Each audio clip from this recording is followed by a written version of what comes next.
ये बाजार अंग्रेजों के समय का बाजार है। यहाँ पर ना कोई अस्पताल है, ना यहाँ पे कोई बैंक है। यानी कि जो असल में देखा जाए, जिससे यानी कि आदमी एकत्रित होता है, भीड़ लगती है उससे, यानी कि जिससे यानी कि मार्केट का प्रोग्रेस होता है। हमारे दुबौली बाजार में आज तक ऐसा कुछ नहीं हुआ। अगर हुआ भी है तो फाजीनगर हुआ है, दुधही हुआ है, तो कोही रोड हुआ है, मगर हमारे दुबौली बाजार यानी कि अंग्रेजों के समय का बाजार है। मगर अब तक विकास नाम का कोई कार्य यहाँ पर नहीं हुआ है। हमको विकास की बात नहीं हुआ है, कारण क्या है कि नहीं हुआ है? कारण आप बताइए। प्रतिनिधि आप चुनते हैं, प्रतिनिधि आप चुनते हैं, प्रतिनिधि हम चुनते हैं। तो आखिर विकास क्यों नहीं हुआ है, आप बताएंगे ना? वही तो अभी हमारे भाई साहब कह रहे थे, प्रतिनिधि यानी कि हम लोग चुनते हैं। ये बताइए पिछड़े वर्ग के लिए गवर्नमेंट ने क्या किया है आज तक, आप हमको बताइए। पिछड़े वर्ग के लिए देखिए इनका कहना नहीं सही नहीं है, सही तो हम नहीं कर सकते। 2014 के बाद से योगी जी की सरकार है, उससे पहले सारी समस्याएं सुलझी हुई थी। दुबौली बाजार में बैंक भी था, एम्स भी था, मेडिकल कॉलेज भी था। देखिए जो जिनकी नीयत विरोध की है वो विरोधी करेंगे। सरकार चाहे कितना हो कुछ भी कर दे, जो विरोधी है वो विरोधी करेंगे और करते ही रहेंगे। इनकी मंशा और इच्छा कभी दृढ़ नहीं किया जा सकता है, चाहे 100 मोदी आ जाए। नमस्कार, आप देख रहे हैं नौ हिंदुस्तान और आज हम इस वक्त दुबौली बाजार में मौजूद हैं और यहाँ ग्रामीणों की राय जानने के लिए, चूँकि आगामी चुनाव 2022 का सरगर्मी तेज है और हम जनता की राय जानने के लिए आज दुबौली बाजार में मौजूद हैं और सबसे जानेंगे कि आगामी चुनाव में वो अगला सीएम किनको चुन रहे हैं और क्या जो यहाँ के वर्तमान विधायक रहे हैं उन्होंने विकास किया है और आगे क्या उनकी राय है, मैं उनसे जानना चाहूँगा। तो मैं यहाँ देखिए, आप देख सकते हैं लाइव तस्वीर में कि ग्रामीण काफ़ी लोग मौजूद हैं और ये एक बाज़ार है जहाँ सबसे पहले कि मैं बता दूं कि आप सभी लोग मास्क लगा लीजिए। अगर मास्क है तो लगा लीजिए, नहीं तो अपने अपने रुमाल से व्यवस्था कर लीजिए, क्योंकि प्रोटोकॉल के अंदर है मास्क लगाना। तो आप अपना अपना मास्क लगा लीजिए और आपसे हमारी बातचीत होगी। आप देख सकते हैं कि यहाँ एक चाचा जी हैं जो काफ़ी बुजुर्ग हैं। मैं इनसे जानना चाहूँगा कि चाचा जी चुनाव आ गए, रुआ मुख्यमंत्री क्या बनाना चाहते हैं? भाजपा के मोदी के रुआ मुख्यमंत्री क्या बनाना चाहते हैं? अखिलेश यादव से बढ़िया कौन नेता है, जरा हमको बताइए आप। अच्छा। आप किसको मुख्यमंत्री बना रहे हैं? हम तो मोदी जी को चाहते हैं। अच्छा, आप? योगी जी। योगी जी। आप किसको? योगी जी को। देखिए यहाँ सभी दलों के कार्यकर्ता या वोटर मौजूद हैं। मैं सबसे राय जानना चाहूँगा और उनकी सवाल एक दूसरे से रहेगी। चाचा जी, आप सीधे अखिलेश जी को वोट करना चाहते हैं, तो क्या मतलब अपने क्षेत्रीय विधायक से खुश हैं या नहीं है? मैं ये जानना। देखिए क्षेत्रीय विधायक चूँकि बुजुर्ग हो गए हैं, काफ़ी बुजुर्ग हो गए हैं, उनका आना जाना तो बिल्कुल बंद रहता ही है। ऐसे नौजवानों को इस समय भेजना चाहिए जो समाज में क्षेत्र में रह करके विकास के बारे में सोचे, जाने और इसकी आवाज़ जो है संसद तक उठावे। ऐसे लोगों की आवश्यकता है। ये जो मतलब विधायक जी आपके जो रहे हैं, क्या इस क्षेत्र में विकास नहीं हुआ है? उनकी आपकी बात संसद तक नहीं पहुंची है क्या? अब पता नहीं संसद में उठाते हैं कि नहीं। हम लोग हमारे वर्तमान के विधायक जी जब दुबौली बाजार के अंदर आए हुए थे, एक चौपाल यहाँ पर लगी हुई थी। मैं खुद यानी कि माइक से बोला था कि विधायक जी हमारे पास, मेरा नाम रिजवान अंसारी है, मैं यहाँ का वार्ड एक सदस्य हूँ, 9 नंबर वार्ड का। जब वो आए थे यहाँ पे तो उस समय कोई यानी कि पद मेरे पास नहीं था। वो आए थे तो मैं लाउड स्पीकर के माध्यम से उनको संबोधित भी कर रहा था, उनका संचालन भी किया था और उनके सामने मैं बात रखा था कि मेरा ग्राम सभा जो है वह सबसे ज़्यादा अगर जूझ रहा है दयनीय स्थिति में तो पानी की वजह से जूझ रहा है। अगर उस पानी के एकमात्र निकास था, यानी जो पोखरा होता है, एकमात्र निकास वही था। आज जिसके दरवाजे पे आप जाइएगा उसके दरवाजे पे पानी लगा हुआ है और नालियों को लेकर के यानी डेली आए दिन यानी कि आपस में लोग लड़ते फिरते रहते हैं। और आज तकरीबन 7 वर्ष पहले से मैं खुद एक पोखरे पे 22 आदमी के खिलाफ मुकदमा किया था। क्या कहना चाहेंगे, बताइए। नहीं, उनका बात जो कहना है हमारे रिजवान जी कह रहे हैं। माननीय हमारे ये जो विधायक जी थे वो आए थे तो उनसे वो वादा करके गए कि कुछ दिनों के बाद उसको हटा दिया जाएगा, मगर अब तक विकास के लिए अगर देखा जाए तो हमारे यहाँ के वर्तमान विधायक जो हैं विकास के लिए कोई कार्य नहीं हुआ है। यही विकास हुआ है हिंदू मुसलमान का लफड़ा होता है, हिंदू लोगों के और मुसलमान जो आपस में लड़ते झड़ते हैं। और यहाँ तो लड़ाई के लिए तो विधायक जी जिम्मेदार तो नहीं होंगे, यहाँ आम नागरिक जिम्मेदारी है। क्या कहना चाहेंगे आप? आपके विधायक जी पे आरोप लग रहे हैं। हमारे विधायक जी जो हैं वो काम किए हैं। ये देखिए रोड बना है, उधर रोड भी बना है, लेकिन बना है लेकिन फिलहाल पानी भी लग रहा है। लेकिन उनको सोचना चाहिए, आकर देखना चाहिए अपने क्षेत्र में। उनको कुछ कहना चाहेंगे अपने विधायक जी के बारे में? हम तो विधायक यही कहेंगे, इसके पहले भी सपा के विधायक रहे थे विश्वनाथ सिंह जी, जो कर्म वो किए वो कर्म ये भी कर रहे हैं। वो भी जन तक तो ध्यान नहीं दिए, ना ये ध्यान दिए हैं। इसके पहले जो मतलब तो किस बेस पे आप क्या अपने विधानसभा के लिए मतलब मान लीजिए बीजेपी के आप सपोर्टर हैं, तो फिर अगर वही चेहरा रहता है, अगर चेहरा हम चाहते चेहरा बदल जाए, चेहरा बदल जाए, कोई नौजवान आए और हम लोग समस्याओं को सुने।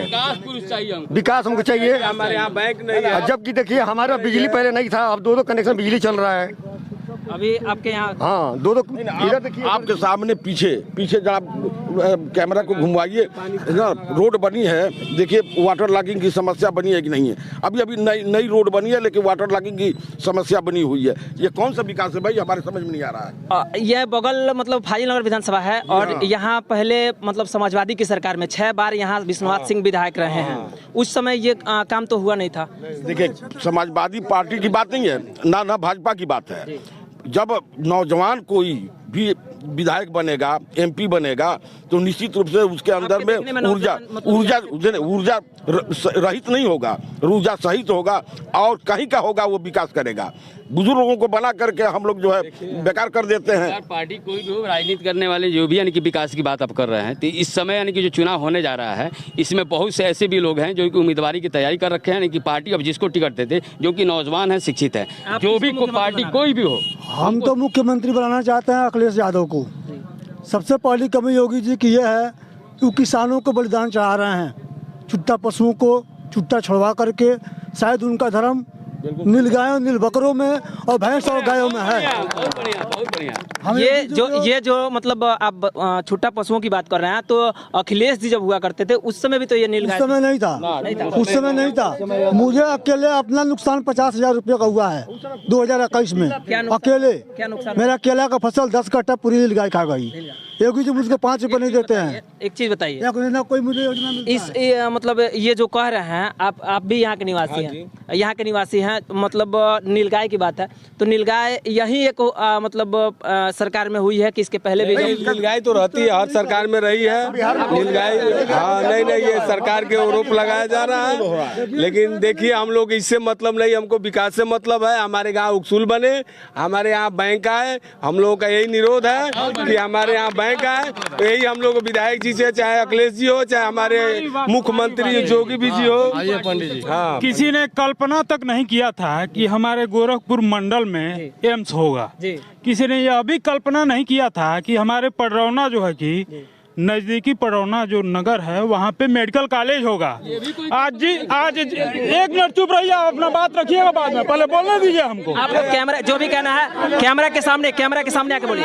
यह भी कल्पना नहीं किया था कि दुबौली बाजार में जहां आप खड़े हैं, यह सड़क जो है कि कीचड़ से, मैं अपनी आप बीती बता रहा हूं, भरा हुआ रहता था। मोटरसाइकिल लेके कई बार बहुत लोग गिरते थे और हमारे साथ अभी नहीं कल्पना किया था कि यहाँ से लेके और जो है कि गोड़रिया से लेके और खनवार मंदिर होते हुए पूरा सड़क जो है कि चौड़ीकरण, दूरी बना लीजिए, थोड़ा सा दूरी बना लीजिए, हमको घूमने दीजिए। चौड़ीकरण होगा, किसी ने यह भी कल्पना नहीं किया था गोड़रिया से तुमको ही रोड चौड़ीकरण होगा। किसी ने यह भी कल्पना नहीं किया था कि गोड़रिया से पडरौना जो है कि वह भी सड़क मरम्मत का कार्य जो है कि होगा। बताइए। नहीं जहाँ नहीं, ये पंडित जी जहाँ जो कह रहे हैं, इनसे पूछिए कि आज सड़क जो बनी हुई है, इनके सामने पानी लगी हुई है, कौन सा ठेकेदार है? इन लोगों ने कभी, एक मिनट आप सुनिए, जब मैं बोल रहा था आप सुनिए, पानी लगा हुआ है, उसे ठेकेदार की जिम्मेदारी, वो ठेकेदार को बेहतर सड़क बनाने की जिम्मेदारी किनको है? जब आप विधायक जी ठेका दे रहे हैं, सुनिए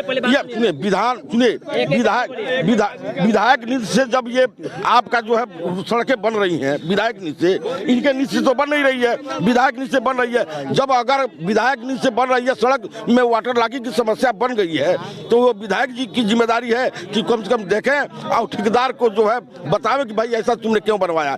पहले इनसे पूछिए कि दुधही जाने का, एक मिनट आप इनसे पूछिए कि यहाँ की दुबौली बाजार के लोग हैं, दुधही जाने का रास्ता क्या है?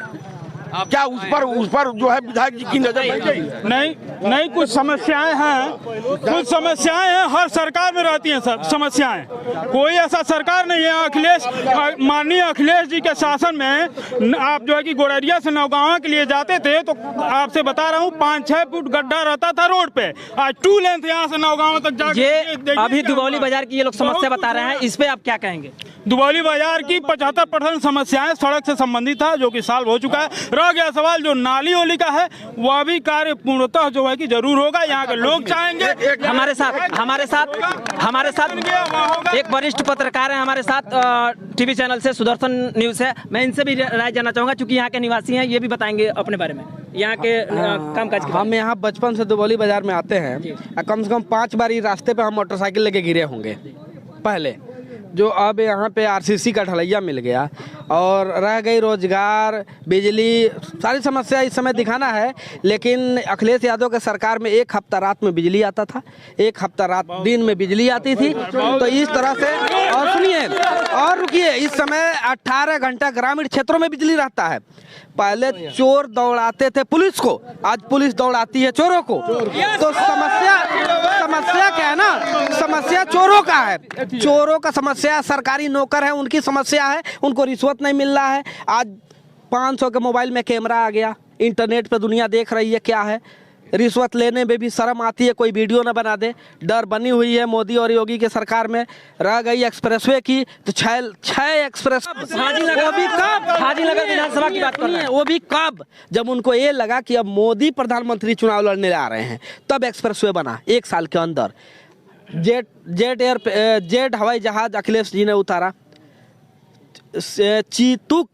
चिनूक हेलीकॉप्टर जहाज योगी जी ने उतारा एक्सप्रेसवे पर। और एक्सप्रेसवे ऐसे बन रहा है कि जो लड़ाई के, इनसे जानना चाहूंगा, ये समस्या उनको है जो जिया। इनका आरोप है कि सीधे समाजवादी पार्टी पे। आप क्या कहना चाहेंगे यहाँ के विकास के कार्यों पर? हम इस सरकार से इतने परेशान हैं, हमारे जो है कि संविधान निर्माता अंबेडकर साहब ने जो हमको व्यवस्था दिया था आरक्षण का, इस सरकार ने निजीकरण करके इस देश की संपत्ति को बेच करके यह आरक्षण समाप्त करने का काम कर रही है, जिससे युवाओं का बेरोजगारी बढ़ता जा रहा है और इससे पूरे जो है कि शिक्षा का स्तर डूब जाएगा।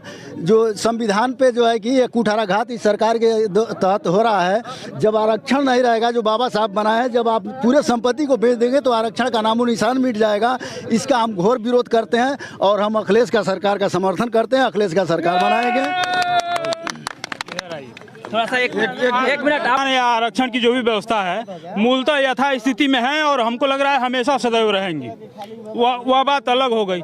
अब रह गया सवाल कि निजीकरण क्यों ना हो, निजीकरण जरूरी है। आप स्टेट बैंक SBI शाखा में जाके देखिए, निठल्ले सरकारी कर्मचारी जो है कि पता नहीं कितना वेतन भोगी हैं, आपसे आम जनता से सही तरीके से पेश नहीं जाते हैं, कोई बात नहीं करते हैं, फाइल नहीं टकसाते हैं, एक ही काम के लिए 50 दिन दौड़ाते हैं। पूछिए यहाँ से कौन असहमत होगा हमारी बातों से।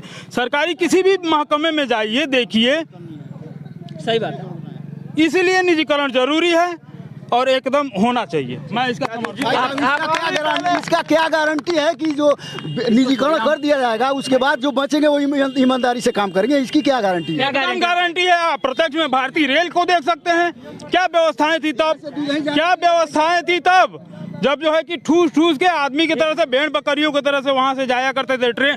जो दुधाई की बात हो रही है, दुधाई की बात आज से नहीं है, बहुत पहले से है। स्टेशन के पीछे निकलने के बाद से, हमारा नाम गणेश मदेसिया है। जब स्टेशन से पीछे निकलते थे मार्केट में जाने के लिए, इतना कीचड़ सहे कर जाते थे इसी अखिलेश सरकार में और कांग्रेस सरकार में। अभी आपके प्रधानमंत्री जा रहे थे और वो पंजाब में सभा करने, वो भी सुरक्षित नहीं है वहाँ व्यवस्था में चूक हुई है। इस संबंध में आप क्या कहना चाहिए? बिल्कुल अराजकता वाली व्यवस्था थी और घृणित मानसिकता, द्वेषपूर्ण जो है कि कांग्रेस सरकार की द्वेषपूर्ण नीतियां जो है कि जिम्मेदार हैं इसकी। और उन लोगों को देखा नहीं जा रहा है। मोदी जी का लोकप्रियता जो है कि बढ़ता जा रहा है, जिससे वो पचा नहीं पा रहे हैं। चन्नी को ढाल स्वरूप जो है बना के, बहुत बड़ी साजिश थी, पर्दाफाश इसका होना चाहिए। हमें मांग करते हैं सरकार जो है कि इसके विषय में। अखिलेश जी ने जो है पूरे 5 साल में एक पक्षीय काम किया है। जैसे कन्याओं का जो वजीफा, बच्चियों को वजीफा जो एक तरफा दिए हैं, और जो है योगी जी जो है पूरे सबको एक साथ लेकर के चले। इसलिए उत्तर प्रदेश का मुख्यमंत्री योगी को होना चाहिए। बहुत बढ़िया। अभी हमारे भाई साहब जो पिछड़े में आते हैं, पिछड़े वर्ग में आते अभी हैं। उन्होंने कहा है कि 30 इसके पहले अखिलेश जी ने जब सरकार थी तो अखिलेश जी ने पूछिए उनसे कि एक पक्ष केवल यादव को दिया है क्या, एक मुसलमानों को दिया है? अगर 30,000 रुपया देने का काम किया है ना, तो सारे लड़कियों को, हर वर्ग के लड़कियों को उन्होंने दिया। पहली बात, क्या उन्होंने 100 नंबर गाड़ी चलाई पुलिस विभाग के लिए, तो क्या 100 नंबर केवल मुसलमानों के वहाँ गाड़ी जाती है? क्या 100 नंबर केवल यादव की जाती है? 100 नंबर जो भी डायल करता है, 112 नंबर है ना, सबके वहाँ वो गाड़ी जाती है। एक पक्ष कहीं काम नहीं हुआ है। उन्होंने हमेशा जो है फ्री गैस केवल यादव को मिलता है? फ्री गैस केवल यादव को मिलता है? एक पक्षीय बात तो बोल रहे हैं। नहीं, एक पक्षीय कैसे शमशान को बाउंड्री कर नहीं हुआ, कब्रिस्तान की बाउंड्री हो रही है, एक तरफी नहीं है। हाँ सही बात है, यही बात है। आप बताइए वजीफा जितना मिला है सिर्फ माइनॉरिटी के बच्चियों को मिला है। अखिलेश यादव ने कहा कि सिर्फ मुस्लिम बच्चियां हमारी बच्ची हैं, हिंदू नहीं है। बताइए आप बताइए, नहीं आप बताइए, आप डिबेट करवा रहे हैं, आप बताइए है ना कि एक पक्ष कहीं मिला किसी को? बिल्कुल है ना, ये आरोप लगाना है ना, ये गलत मानसिकता का प्रारूप है। वो मैं बता रहा हूँ, ये गलत मानसिकता का प्रारूप है। देखिए कोई भी सरकार आएगी जाएगी, अखिलेश के जमाने में सारे हर वर्ग को मिला है, हर वर्ग को मिलेगा। अभी हमारे भाई साहब थोड़ी देर पहले कहे हैं रिश्वतखोरी की बात। अरे सुनिए, रिश्वतखोरी की बातें कहे हैं। आप इनसे पूछिए, अगर आपके पिताजी का देहांत अगर हो जा रहा है तो उस समय अगर आ रहा है लेखपाल यानी कि वरासत करने के लिए, तो वो पैसा आपको देना पड़ता है कि नहीं देना पड़ता है? थाने के अंदर आप चले जाइए, अगर आप एफआईआर करने के लिए जाते हैं तो क्या वहाँ पर रिश्वत लगता है कि नहीं लगता है? अगर आप अखिलेश किसी की भी सरकार में जमाने में कोई पुलिस जो है सस्पेंड नहीं हुआ है, और योगी के जमाने में कितने लोग जेल चले गए। आप पिछड़ी वर्ग से आते हैं, पिछड़े वर्ग के लिए कितना गवर्नमेंट क्या कर दिया बताइए आप? एक बात अपनी बात वर्तमान आज तो वर्तमान सरकार के लिए है एक पिछड़ी वर्ग कहाँ जा रहा है?